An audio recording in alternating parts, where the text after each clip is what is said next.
Application of group theory, IR and Raman active mode of C3V point group.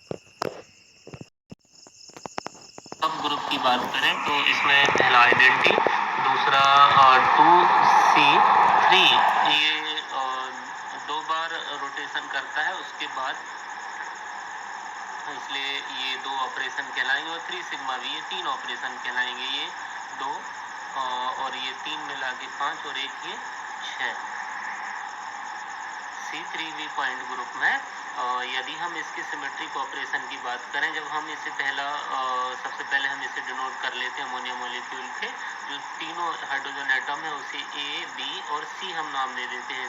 जब हम इसे C1 120 degree rotate कराते हैं तो A, B और C तीनों अपनी पोजीशन को चेंज कर लेते हैं। इसी प्रकार फिर से हम इसे 120 घुमाते हैं तो जहाँ पे A था अब वहाँ पे C आ जाता है और फिर से ये अपनी पोजीशन चेंज कर लेते हैं। जब इसे हम फिर से 2C3 रोटेट कराते हैं तो ये अपनी वास्तविक स्थिति में आ जाता है और ये हमारा आइडेंटिटी ऑपरेशन कहलाएगा, क्योंकि यहाँ पे पहला और लास्ट का जो है अनचेंज रहता है, आइडेंटिटी हमेशा अनचेंज होती है और अधिकतम जो ऑपरेशन है वो 2C3 ऑपरेशन है। ये दो हमारे पॉइंट ग्रुप हैं। इसके बाद हम प्रत्येक पर इसे घुमा घुमा कर देखते हैं। तो HC पर हमने मिरर बनाया, यहाँ पे हमने HB पर मिरर बनाया और यहाँ पे HA पर मिरर बनाया। तो ये भाग और ये भाग जो है एक दूसरे के मिरर इमेज है। यहाँ पर भी ये मिरर इमेज, इस प्रकार से 3 प्लेन यहाँ पे वर्टिकल प्लेन शो होते हैं, जिसमें अलोंग SC एटम जो फर्स्ट हमारा है, इसमें अलोंग HB एटम और यहाँ पे HA एटम। इस प्रकार 6 सिमेट्रिक ऑपरेशन इसमें पाए जाते हैं। C3V पॉइंट ग्रुप में अब हमें रिड्यूसिबल रिप्रेजेंटेशन को कैलकुलेट करना है।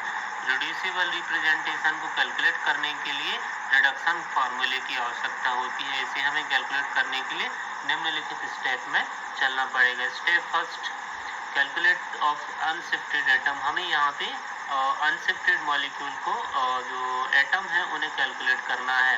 अनशिफ्टेड एटम वो होते हैं जिनमें किसी भी प्रकार का चेंज नहीं होता है ऑपरेशन के बाद। सबसे पहले आइडेंटिटी की बात करते हैं तो आइडेंटिटी में जो है यदि मॉलिक्यूल में 4 एटम है तो आइडेंटिटी में वो हमेशा अनशिफ्टेड ही रहेंगे, क्योंकि इसमें ये आइडेंटिटी जो है अनचेंज होती, कोई परिवर्तन इसमें होता नहीं है।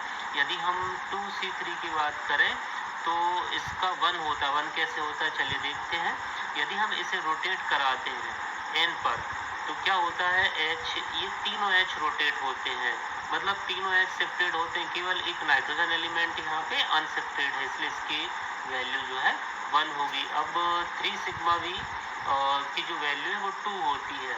कैसे 2 होती है, जैसे हम यहाँ पे एक मिरर इमेज लगाते हैं नाइट्रोजन और हाइड्रोजन के बीच, तो ये दोनों एक दूसरे के मिरर होंगे, लेकिन इसमें ये दोनों शिफ्ट होते रहते हैं, लेकिन हाइड्रोजन और नाइट्रोजन इसमें अनशिफ्टेड है। इसे हम कितनी भी बार करके देखें तो इसमें 2 एटम अनशिफ्टेड होते, इसलिए हम यहाँ पे अनशिफ्टेड एटम को आसानी से कैलकुलेट कर सकते। फिर स्टेप सेकंड में कैलकुलेट ऑफ एलिमेंट कंट्रीब्यूशन। एक सिमेट्री एलिमेंट कितने डायमेंशन में प्रेजेंट रहता है या वो कितने ऑपरेशन जो है एलिमेंट को इफेक्ट करता है, उसे हम कैलकुलेट करते हैं। इसमें आइडेंटिटी, इन्वर्जन और सिग्मा V जो वर्टिकल प्लेन है वो कांस्टेंट होते हैं, ठीक है, लेकिन हमें SN और CN को कैलकुलेट करना पड़ता है।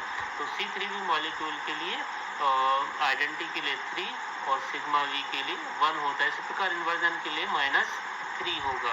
अब हम 2C3 में 0 कैसे आया वो कैलकुलेट करें। इसके लिए फार्मूला होता है CN equals to 2 cos theta plus 1। 2C3 में थीटा की वैल्यू 120 होती है, क्योंकि 120 अंशों से हम घुमाते हैं, और 120 की जब हम यहाँ पे ये रखते हैं यूनिट, तो cos 120 की जो वैल्यू है वो 1/2 होती है, -1/2। इसे हम -0.5 भी ले सकते। कैलकुलेशन करने पर ये 0 आता है, इसलिए जो है हमारा अनशिफ्टेड एटम की जो क्या होगी 3, 0 और 1। अब यहाँ पे जो थर्ड स्टेप है उसमें रिड्यूसिबल रिप्रेजेंटेशन को कैलकुलेट करना है। रिड्यूसिबल रिप्रेजेंटेशन को कैलकुलेट करने में इस स्टेप में हमें क्या करना पड़ता है, अनशिफ्टेड एटम और कंट्रीब्यूटेड एटम को आपस में मल्टीप्लाई करना पड़ता है। तो टोटल रिड्यूसिबल रिप्रेजेंटेशन निकल आता है। तो हमारा आइडेंटिटी अनशिफ्टेड एटम हमने यहाँ पे लिख चुके हैं 4, 1, 2 और कंट्रीब्यूशन एटम 3, 0, 1। इसको हम कैलकुलेट करते हैं 4 × 3 = 12, 1 × 0 = 0, 1 × 2 = 2। ये हमारा आइडेंटिटी 3C2V और सिग्मा V के लिए टोटल रिड्यूसिबल रिप्रेजेंटेशन है। अब स्टेप 4 में हमें क्या करना है, reducible representation convert into irreducible representation. हमें रिड्यूसिबल को इररिड्यूसिबल में कन्वर्ट करना है। इसके लिए हमें रिडक्शन फार्मूले की आवश्यकता पड़ती है। रिडक्शन फार्मूला क्या होता है, n = 1/h समेशन काई r × x काई i × x × nx। यहाँ पे हमने n जो कैपिटल है वो reducible representation, h order of group है, summation is symbol for addition, chi r character of reducible representation, chi r character of reducible representation, and symmetry coefficient, और x यहाँ पे पर्टिकुलर ऑपरेशन है, जैसे identity है, sigma v है, vertical जो भी ऑपरेशन है। कैलकुलेशन में हमें क्या करना है, रिड्यूसिबल रिप्रेजेंटेशन को, और सबसे पहले हम टेबल में चलते हैं। तो हम ये फर्स्ट इसको कैलकुलेट करेंगे और किसके साथ, ये हमारा जो है इररिड्यूसिबल रिप्रेजेंटेशन कहलाएंगे A1, A2 और E इसके सामने जो भी दिया हुआ है, और ये हमारा रिड्यूसिबल रिप्रेजेंटेशन है। तो हमें सबसे पहले क्या करना है, फार्मूले में रिड्यूसिबल रिप्रेजेंटेशन को इररिड्यूसिबल रिप्रेजेंटेशन से मल्टीप्लाई करना है, और उसके सामने कितना अंक है, जैसे इसके सामने 2 है तो 2 से, इसके सामने कुछ नहीं है तो 1 से, इसके सामने 3 है तो 3 से मल्टीप्लाई करेंगे। चलिए करके देखते हैं। सबसे पहले इसकी ऑर्डर 6 होती है। अब ये 6 कहाँ से आया, देखिए ये 3 है और ये 2 है, 3 और 2 5 और ये 6, इसलिए ऑर्डर इसकी 6 होगी। सबसे पहले A1 के लिए हम करते हैं तो 1/h = 1/6। अब 12 जो है रिड्यूसिबल वैल्यू है, तो E के लिए 12 है। अब यहाँ पे हम इररिड्यूसिबल E के लिए क्या है 1 और इसके सामने 1, मतलब जो हमारी 12 × 1 × 1 फिर प्लस ये अब हमारा सेकेंड ऑपरेशन होगा। सेकेंड ऑपरेशन किसके लिए है, 3C2, यहाँ पे 0 है मतलब पहले 0 आएगा, और यहाँ पे 1 है A1 के लिए तो 1, और यहाँ पे 2 है तो लास्ट में 2, 0 × 1 × 2। फिर इसी प्रकार हमारा तीसरा सिग्मा V3 के लिए, तो यहाँ पे 2 है और यहाँ पे 1 है, तो 2 × 1 और यहाँ पे 3, 2 × 1 × 3, ये हमारा आया 1/6, 12 + 0 + 6, 1/6 × 18। आंसर आएगा A1 = 3 और 3A1 is the part of this is irreducible. इसी प्रकार हम A2 को कैलकुलेट करेंगे। इसी प्रकार हम जो है E को कैलकुलेट कर लेंगे, ठीक है। और total irreducible representation 3A1 + E2 + 4E आएगा। इसके बाद हमें मोड को कैलकुलेट करना है, मोड को ट्रांसलेशन मोड को कैलकुलेट करेंगे। ट्रांसलेशन मोड को कैलकुलेट करने के लिए हमें क्या करना पड़ता है, जो सेकंड लास्ट कॉलम होता है ये एक्चुअल में ट्रांसलेशन और रोटेशनल मोड कहलाता है। इसके द्वारा हम इन दोनों को कैलकुलेट करते हैं।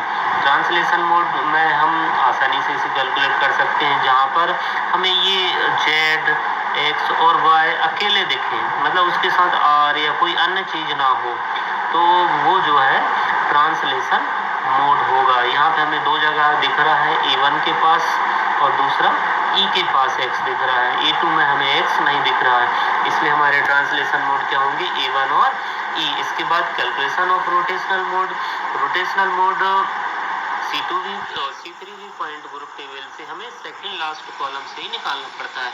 इसमें क्या होता है, जहाँ पे रोटेशनल होता है वहाँ पे R जो है लगा हुआ रहता है, जैसे RX, RY, RZ। तो E2 और E हमारे रोटेशनल मोड कहलाएंगे। इसके बाद हमें जो है calculation of vibration mode calculate करने के लिए हमें क्या करना पड़ता है, जो हमारा ट्रांजिशन मोड है, ट्रांजिशनल और रोटेशनल मोड है, इन दोनों को जोड़कर हमें इररिड्यूसिबल रिप्रेजेंटेशन से घटा देना है। ये हमारा 3A1 plus A2 4E total जो है इररिड्यूसिबल रिप्रेजेंटेशन है। ये जो हमारा है ट्रांसलेशन मोड है, और ये हमारे रोटेशनल मोड। इन दोनों को हम जोड़ देंगे तो हमारे पास जो भी घटाने जोड़ने पर आएगा 2A1 प्लस 2E, ये हमारा वाइब्रेशनल मोड कहलाएगा। इसके बाद हमें calculation of IR and Raman active mode, हमें इसी में IR और रमन एक्टिव मोड को कैलकुलेट करना है। एक्चुअल में जो लास्ट कॉलम होता है वो रमन एक्टिव मोड के बारे में बताता है, जबकि सेकंड लास्ट कॉलम और जो लास्ट कॉलम है वो IR मोड के बारे में बताता है। यहाँ पे ये वाला जो कॉलम है ये केवल रमन मोड को बताता है, लेकिन यहाँ पे जो सेकंड लास्ट कॉलम ये कॉलम है, ये दोनों कॉलम IR मोड को बताते हैं। सबसे पहले हम बात करेंगे रमन एक्टिव मोड। वही मोड रमन एक्टिव होंगे जो वाइब्रेशन मोड में पार्टिसिपेट करेंगे, और लास्ट कॉलम में जो है ब्लैंक नहीं होना चाहिए, तभी वो रमन एक्टिव मोड होगा। और इसके लिए शर्त है कि पहले वो वाइब्रेशन हो। सबसे पहले हम वाइब्रेशन मोड में देख लेते हैं। तो E1 और E वाइब्रेशन मोड है। अब इसमें E1 और E वाइब्रेशन मोड है, और इन दोनों में आखिरी कॉलम जो है खाली नहीं है, इसलिए ये रमन एक्टिव होंगे। E1 वाइब्रेशन एक्टिव है, और इसके आखिरी में x² प्लस y² Z, और ये रमन एक्टिव। इस प्रकार E भी रमन एक्टिव। और IR एक्टिव के बारे में बात करेंगे। IR एक्टिव वही होंगे जो रमन एक्टिव हो, और साथ ही सेकंड लास्ट कॉलम में जो ट्रांसलेशन मोड है X, Y और Z हो, तभी वो रमन एक्टिव होंगे। मतलब IR एक्टिव वो तभी होंगे जब वो पहले से रमन एक्टिव हो, और उसके आखिरी में जो सेकंड लास्ट कॉलम है उसमें X, Y, Z होने चाहिए। तो E1 और E रमन है एक्टिव, E1 और E रमन एक्टिव मोड है। और इसमें यहाँ देखना सेकंड लास्ट में हाँ Z है, इसलिए ये IR होगा एक्टिव मोड। और E में X और Y है, इसलिए ये भी जो है IR एक्टिव होंगे। तो IR एक्टिव E1 और E कहलाएंगे।